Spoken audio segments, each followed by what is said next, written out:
எல்லாரும் எப்படி இருக்கீங்க? Welcome back to our channel.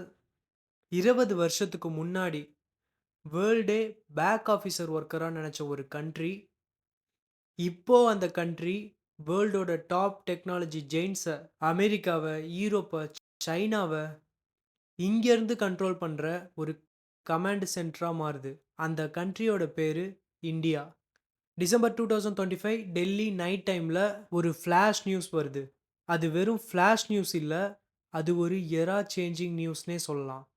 மைக்ரோசாஃப்ட்டோட CEO Satya Nadella, India AI ஃபியூச்சர பில்ட் பண்றதுக்காக 1.5 லேக் crore இன்வெஸ்ட் பண்றதா அனௌன்ஸ் பண்ணியிருக்காரு. மைக்ரோசாஃப்ட்டோட சிஇஓ வேர்ல்டோட டாப் டெக் லீடரு. அவர் சொல்றாரு, "India is ready for AI future. We trust India. This is our biggest investment in Asia" அப்படின்னு சொல்றாரு. ஆமாங்க, ஏசியால சைனா, ஜப்பான், சிங்கப்பூர் இப்படி வெல் டெவலப்டு கண்ட்ரீஸ் இருந்தாலும் இந்தியாவை ஏன் சூஸ் பண்ணியிருக்கணும்? அதுவும் ஏசியாலே பண்ற பிக்கஸ்ட் இன்வெஸ்ட்மெண்ட். இதுவரைக்கும் இந்தியால ரோடுக்கு, ரயில்வேக்கு இப்படி ஒரு பெரிய அமௌண்ட் இன்வெஸ்ட் பண்ணியிருப்பாங்க. ஆனா ஒரு டெக்னாலஜிக்கு இவ்ளோ பெரிய இன்வெஸ்ட்மெண்ட் பண்றது ஃபர்ஸ்ட் டைம்னு சொல்லலாம். வேர்ல்டு ஏஐய லீட் பண்ண அமெரிக்கா, சைனா கடும் போட்டியில இருக்காங்க. அந்த டைம்ல வேர்ல்டோட top tech company Microsoft India மேல ஏன் இவ்ளோ பெரிய பெட்ட கட்டணும்? இந்த அனௌன்ஸ்மெண்ட் மூலியமா வேர்ல்டுக்கே ஒரு மெசேஜ் கன்வே ஆகுது. ஏஐ ஃபியூச்சரை கண்ட்ரோல் பண்ண போற கேபிட்டல் இந்தியாவா தான் இருக்கும். நாடெல்லாம் பிஎம்மோட வீட்டுக்கு வந்திருக்காரு. சீக்ரெட் மீட்டிங் தான். மோடி சார் ட்வீட் பண்றாரு. Productivity discussion. Microsoft big investment in Asia will begin in India அப்படின்னு போட்டிருக்காரு. ஏஐ எராவோட கேபிட்டல் இந்தியா தான். ஏஐ ஃபர்ஸ்ட் ஃபியூச்சர் அப்படின்னா என்ன? சிம்பிளா சொல்றேன். நெக்ஸ்ட் 10 இயர்ஸ்ல சர்ச் பண்றதுக்கு ஏஐ, டைப் பண்றதுக்கு AI, jobs AI, life AI. எப்படி நம்மளால இன்டர்நெட் இல்லாத லைஃபை இமேஜின் பண்ண முடியாதோ, அதே மாதிரி 10 இயர்ஸ்க்கு அப்புறம் ஏஐ இல்லாத லைஃபை யோசிக்கவே முடியாது. இந்தியாவை ஃபுல் டிஜிட்டல் கண்ட்ரியா பில்ட் பண்றதுக்கு வெறும் சாஃப்ட்வேர் பத்தாது. அதுக்கான இன்ஃப்ராஸ்ட்ரக்சர் வேணும், ஸ்கில்ஸ் வேணும், டேலண்ட், இன்னோவேஷன் இது எல்லாம் ஒரு ஃபவுண்டேஷன். ஸோ அந்த ஃபவுண்டேஷனை பில்ட் பண்ணுறதுக்காக தான் மைக்ரோசாஃப்ட் 1.5 லேக் crore இன்வெஸ்ட் பண்ணியிருக்காங்க. இதனால AI infrastructure like data center, chips manufacturing, clouds power எல்லாமே பில்ட் பண்ணுறாங்க. ரெண்டாவது 10 மில்லியன் இந்தியன் யங்ஸ்டர்ஸ்க்கு ஏஐ ஸ்கில் ட்ரைனிங் கொடுக்க பிளான் பண்ணியிருக்காங்க. இது மெட்ரோபாலிட்டியன் சிட்டியில் இருக்க யங்ஸ்டர்ஸ்க்கு மட்டும் இல்லை, டயர் 2, டயர் 3 ஆன ரூரல் ஏரியாஸ்க்கும் ஜாப் டோர் ஓப்பன் ஆகும். ஸோ ஒரு கிராமத்தில் இருக்க ஸ்டூடெண்ட்ஸால கூட குளோபல் லெவலில் ஏஐ இன்ஜினியராக ஆக முடியும். பழைய ஏரால கண்ட்ரி தன்னோட பவரை காட்டுறதுக்கு லேண்ட் வார், ஆயில் வார், நியூக்ளியர் வார், ஸ்பேஸ் ரேஸ் இப்படி எல்லாம் நடந்தது. ஆனால் இப்போ புது வார் ஸ்டார்ட் ஆயிடுச்சு. கன் இல்லை, பாம் இல்லை, ஏஐ வார். இந்த ஏஐ வாரில் யார் ஏஐயை கண்ட்ரோல் பண்ணுறாங்களோ அவங்க தான் வேர்ல்டு ஃபியூச்சரை டிசைட் பண்ணுறவங்க. சைனா இந்த வாரில் லைட் ஸ்பீடில் போயிட்டு இருக்காங்க. அமெரிக்கா சைனாவை எப்படியாவது ஸ்டாப் பண்ணுன்றதுக்காக சிப் எக்ஸ்போர்ட் பண்ணுறதை பேன் பண்ணாங்க. ஆனால் அப்புறம் சைனாவே ஓன் சிப் பில்ட் பண்ண ஆரம்பிச்சிருச்சு. ஸோ சைனாவை ஜெயிக்க விடாம பண்ணுறதுக்கு அமெரிக்கா இந்தியாவை உள்ளே இறக்குது. ஏன்னா இந்தியாவில் நிறையா பெஸ்ட் பிரெயின்ஸ் இருக்குது, யூத் பவர் அதிகமாக இருக்குது, டெமோக்ராட்டிக் ட்ரஸ்ட் இருக்குது, ஹியூஜ் மார்க்கெட் இருக்குது. ஸோ அமெரிக்காவும் இந்தியாவும் ஒன்று சேர்ந்தா சைனாவுக்கு அது பெரிய கவுண்டர். ஸோ இந்த இன்வெஸ்ட்மெண்ட் தான் அதோட சிம்பிள். ஏன் ஏஐனா power? Medicine discoveries, war drone, communication, cyber security, banking, space tech, farming, transportation இது எல்லாம் ஏஐ மூலியமா மாறும். ஃபார் எக்ஸாம்பிள், ஒரு சேட்டலைட் இமேஜில் எனிமி மூமெண்ட்டை ப்ரெடிக்ட் பண்ண முடியும். நான் சொல்கிறது டிடெக்ட் பண்ணுறது இல்லை, ப்ரெடிக்டே பண்ண முடியும். அவ்வளோ கண்ட்ரி இருக்கும்போது ஏன் இந்தியா வந்து சென்டர் ஆஃப் வாரில் இருக்குது? ஏஐக்கு முக்கியமாக 3 லைஃப் லைன்ஸ் தேவை. ஒன்று டேட்டா, இன்னொன்று டேலண்ட்டு, அப்புறம் மார்க்கெட்டு. இது 3 இந்தியாவில் நிறையவே இருக்குது. முதல்ல டேட்டாவை எடுத்துக்கிட்டோன்னா, இந்தியாவில் 140 கோடி பாப்புலேஷன் இருக்குது. Maximum digital payment, heavy data, gold mine கூட சொல்லலாம். ரெண்டாவது டேலண்ட்டு, அனலிட்டிக்கல் பிரெயினோட, கோடிங் கம்ஃபர்ட்டோட லாட்ஸ் ஆஃப் இன்ஜினியர் வேலை இல்லாமல் கூட இருக்காங்க.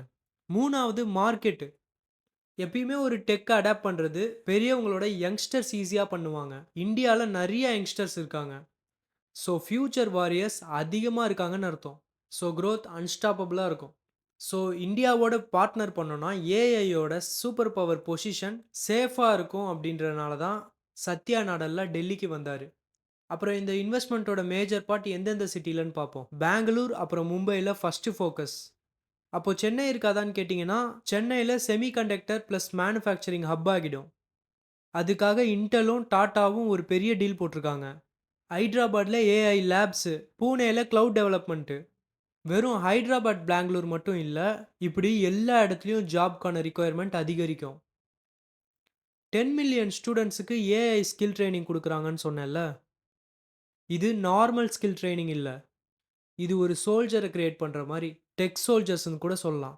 AI engineer, data scientist, prompt expert, cyber defender, drone operator, health AI analyst, space data architect, space data analyst. ஒரு 18 இயர்ஸ் ஸ்டூடெண்ட்ஸுக்கு இதில் ஏதாவது ஒரு சர்டிஃபிகேட் இருந்தால் 2030ல் வேர்ல்டு லீடிங் ஏஐ ஸ்பெஷலிஸ்டாக ஆகலாம். இந்தியாவோட ஹிஸ்ட்ரி ரிப்பீட் ஆகும். 2000ல் ஐடி பூம் நடந்தது. லேக்ஸ் ஆஃப் மிடில் கிளாஸ் ஸ்டூடெண்ட்ஸோட வாழ்க்கையே மாத்துச்சு. இந்த ஏஐ பூம் தான் அடுத்த ஐடி பூம். இன்னொரு முக்கியமான ஒரு விஷயம் இருக்கு. மைக்ரோசாஃப்ட் 365 கோபைலட் இந்தியாவை டேட்டா ஓன் ஹவுஸாக மாற்றுது. இனிமே கவர்மெண்ட்டு, பேங்க்கு, ஹாஸ்பிட்டல் இன்ஃபோ இதெல்லாம் ஃபாரினில் சேவ் பண்ண தேவையில்ல. இந்தியாவிலேயே டேட்டாவை ஸ்டோர் பண்ணுறதுக்கு பிளான் பண்ணியிருக்காங்க. இனிமே இந்தியாவோட டேட்டா, அதோட கவர்னன்ஸ், அதோட செக்யூரிட்டி, அதோட லாக்குள்ள தான். ஃபாரின் கம்பெனியாக இருந்தாலும் இந்தியன் ரூல்ஸை ரெஸ்பெக்ட் பண்ணணும். First time India global data பாலிசியில் லீடர்ஷிப் எடுக்குது. இதுக்கு முன்னாடி இந்தியா டெக்னாலஜி பையர், இனிமே இந்தியா டெக்னாலஜி கமாண்டர். அப்புறம் ஒரு முக்கியமான விஷயத்தை பற்றி பேசணும். ஒர்க் பண்ணுறவங்க எல்லாருக்கும் ஒரு பயம் இருக்கும். எங்கே நம்ம ஜாபை ஏஐ பறிச்சிடுமோ அப்படின்னு. இதில் ஒரு குட் நியூஸ் இருக்குது, ஒரு பேட் நியூஸ் இருக்குது. முதல்ல பேட் நியூஸை சொல்லிடுறேன். சில ஜாப்லாம் AI எடுத்துடும். Data entry, call centre, repeated கொரிஸ், simple coding, இந்த ஜாப்லாம் ஏஐ அசிஸ்ட் மோடில் பண்ணிடும். இந்த மாதிரி ஏற்கனவே நடந்திருக்கு. கம்ப்யூட்டர் வந்துட்ட அப்புறம் டைப்பிங் ஜாப் முடிஞ்சிடும்னு சொன்னாங்க. ஆனால் என்ன நடந்தது? நிறைய கம்ப்யூட்டர் ஜாப்ஸ் வந்தது.